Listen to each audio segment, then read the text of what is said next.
the sonics on Gunshot Residue are very wide ranging. So Tony, for you, like on a song like Soul of the Streets, which has piano on it, I wanted you to explain as you're hearing these different beats, as you guys are crafting the Gunshot Residue project, when you hear a beat like Soul of the Streets that's got piano on it, how does that affect you maybe differently as a writer than maybe just a purely drum driven or something else?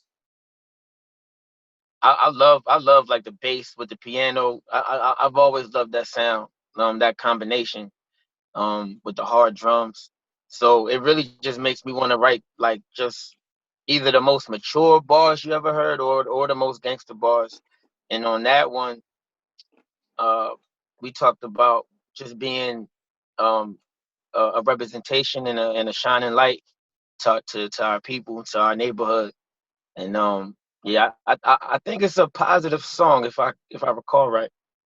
Yeah. Saying Yeah.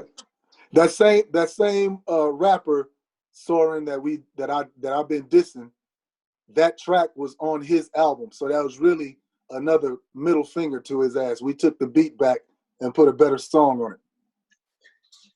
Well, there, just because, another one of my favorites, but there you go. And Tony actually was the one that was the motivation behind us using the beat. He kept pushing it. I'm like, oh, he really wants to take this record from this boy. All right, let's do it. Okay. Well, that leads into Just Because, and on there, Tony, you talk about not being confrontational, but I'll confront you, which I thought was interesting play off of words and stuff. But I wanted you to explain as a person and as a writer that difference of like, yo, I'm cool, but don't cross that line. yeah, it's kind of like Styles P calls himself a gangster and a gentleman. It's like, yo, I'm a nice guy until you push one of my buttons, you know? Like I have a weakness for kindness, but don't take my kindness for weakness, kind of thing. Yes, that's a important distinction. Here's the Important. craziest part. Tony is the quietest person in the room at all times. We've had sessions for weeks where Tony don't say anything unless he's on the mic. So that's how deep that whole line goes with the I'm not confrontation, but I'll confront you. He's known for not even talking. And why do you find yourself being so non-talkative, Tony? I guess I guess I really am a writer. I guess I just observe and take everything in, and at the right time I let it out creatively or artistically, I guess. Fair enough. Okay. Now, at the end of the album, Jump is the last track on there. And that one is also one of, if not the longest song. So with Gunshot Residue, I noticed a lot of the songs are pretty short. So Erotic-D on the production side of things, and as an artist, as a rapper, what made Gunshot Residue a project where the songs were relatively short? That's a great question that has an even better answer. All right, so we put out, I have another son. His name is Reason. He's named after me. He grew up in the studio with us. And so we put an album out on him late in 2019. Then we turned around and put an album out on Tony early 2020. Then, as you know, we just dropped King Shit. The Dallas Observer, which is our popular magazine newspaper here, recognized us and nominated us as best E-World as best record label of the year, and nominated Tony as best rapper of the year in Dallas, Fort Worth.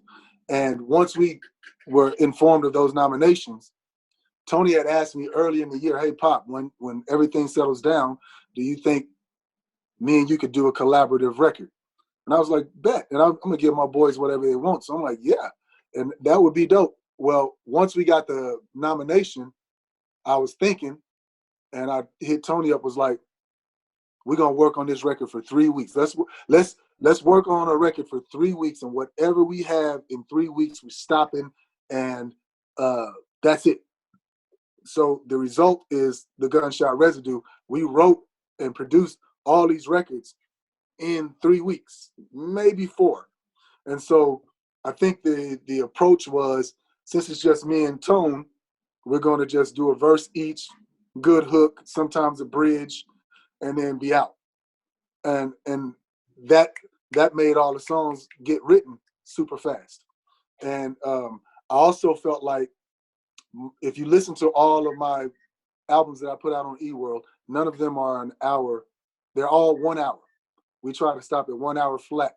So Gunshot Residue was no different. We were going to try and make it either an EP, or if we passed EP status, then it had to be an hour-long album. Right now it's sitting at 50 minutes, so we might even add one or two more songs. But we just kept them quick, in and out, cut you real quick and go to the next thing, just because we already have so much music out right now. We just wanted to show, I mean, like what I told Tony the other day, this album, if nothing else, is just a great exhibition of power. Let people know we can do you motherfuckers anytime we want. We just dropped an album on Halloween, getting ready to drop an album day after Christmas. We can do y'all any kind of way we want. That's really what that was about, why we just got in and got out. Gotcha. And then since you mentioned King Shit, I had a few questions about that came out recently as well. For that Erotic-D, it was interesting to me to have that Poolhall Junkies monologue, the Christopher Walken, to start off. Yeah, man. You're the first person to recognize that, what that is. So break it down, why that spoke to you so much. My God, man, listen. When I heard that monologue, everything he said in there summed up my 2019. Like, that little kid had the Dallas Observer calling my phone, threatening to put out a story without me involved, unless I talked to him. Like, they gangstered me into doing the interview. I was like, we're gonna put it out anyway, his side. And if you don't respond, then the people are just gonna have his side. I called up my entertainment attorneys. Can they do that? Yeah, they can do that. I'm gonna fuck somebody up, because I am known to do that shit around here. So I'm like, I can't do that. So I'm gonna go ahead and do the interview, and I'm gonna tell my side of the story. Then after that, the kid dropped, I call myself the king. The kid dropped an album calling that shit Checkmate, the same day the article came out. So I'm sitting up here and I'm going through a divorce too. So I'm having to go, I can't fight all these different battles because I'll go crazy on all these motherfuckers. So I just sat there and said, we're gonna do a new album. I don't even know if I had King shit planned before all this shit started going on. So I'm like, I gotta say what I gotta say on a record. And when I heard that monologue, it's exactly what it was. Like, I sat up and I let everybody say what they had to say. I let everybody punch themselves out. You can try to steal off my plate. You can try and use my name to sell your raggedy ass newspaper, which, by the way, now that same newspaper is nominating me as best record label of the year after they try to take me down. So it's like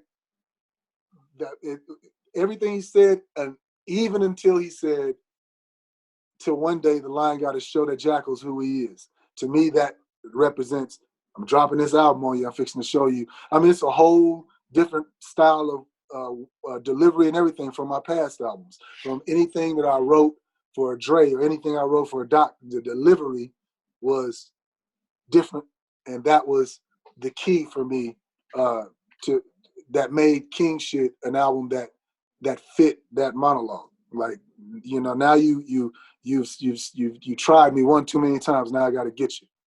Right. And one of the songs on there that I liked a lot, especially lyrically, was the I Am, where you talk about seeing how I'm raising my sons up. So, Tony, for you, being that Erotic-D is your dad, and then, seeing him progress, learn, evolve, develop as an artist, when he says stuff like that in his music, what impact does that have on you as a person, as an artist, creatively?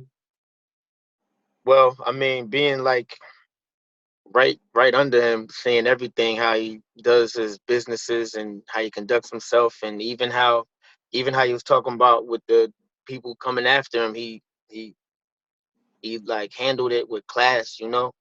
Like, I'm watching everything from the smallest detail to the biggest. I don't really tell him all the time, but I notice it all, and then I just apply it to my situations and what I gotta do. So like I've never seen him handle something where I'm like, he could have handled that better. Like I don't know what it is. I don't know how he figures it out, but he's always like, you know what I mean? It's like a stand-up guy, you know? So when he says it, I'm like, yeah, I'm paying attention. And I know my bro, I know we are paying attention. All right. Now, Erotic-D, one of my favorite produced songs on King Shit is the Golden Chopper 2. Yes, Lord. And that one I really like because of the beat changes, things coming in and out, how you stop the music, there's a pause, all these different things.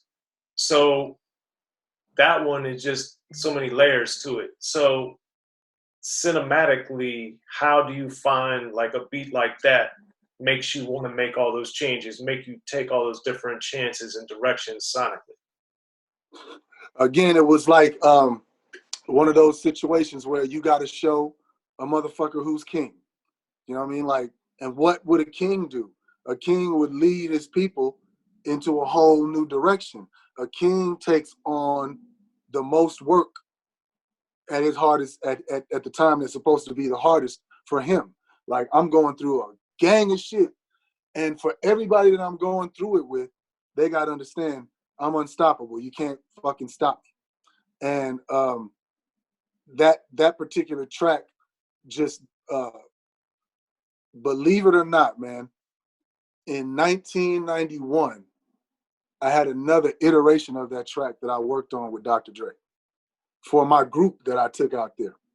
And when I came back across it, I was like, oh, this shit, I knew exactly what the song was when I heard it. I was like, this is Golden Chopper 2. I hadn't even planned on doing the Golden Chopper 2. But when I heard that music again, I was like, I gotta redo it. I gotta do it. Like the original, when I first finished the lyrics, that pause wasn't there. I had a snare that came in, kind of helping you keep time. Then I was like, why do I need that? I mean, it's bolder to just stop this shit and then come back. What's the definition of a real? Okay, so let's do that. And it was just really me taking what I really believe is a God-given purpose, man, to lead producers into understanding that we still got room to stretch this thing. We still got room to take hip hop in places that in directions it hasn't been in. Musicality. If you listen to other music, you'll understand that we can do these crazy guitars and drum rolls too. We just have to figure out how to make it fit in our song. And so that's what that really was, man. Just me feeling like I'm one of the only dudes that I know in the music business that has dropped music consistently in every era since I started. That includes D.O.C, which is my brother. But we did Helter Skelter. 5 years later, we do Deuce. And we've been working on something lately, but this 27 years later, right? Well, we're always working, but we haven't been dropping the music. Me, though, I dropped the music. And right. So I just felt like that's where the king shit came from. Like, anybody that wants to tell me I'm lying about my consistency compared to theirs, they're welcome to put their catalog up against mine.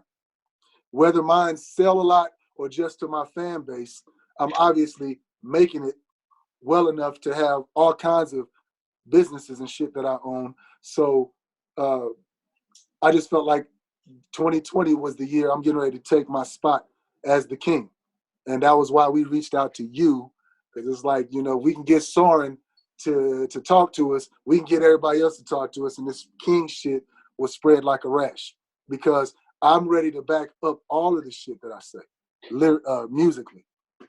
Be sure to check out the History of Gangster Rap by Soren Baker. He's official. History of Gangster Rap features exclusive interviews with Ice-T, Snoop Dogg, MC Ren, the D.O.C, and dozens of others. The History of Gangster Rap, a definitive look at how Los Angeles changed rap forever. In Los Angeles, the streets definitely set the tone of the hip-hop music. At 19, I got a $50,000 car. My whole angle always was, I'll be street, but I will always tell you the horrors that go along with this life. It will be penalties and casualties for just wearing the wrong color in somebody's neighborhood. And once gangster rap made it from the streets to the TV, the genre exploded.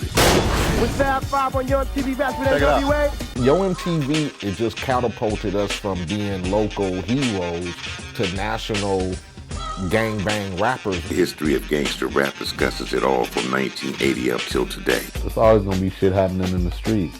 You know what I mean? So it's always gonna be something to talk about. The history of gangster rap in stores now.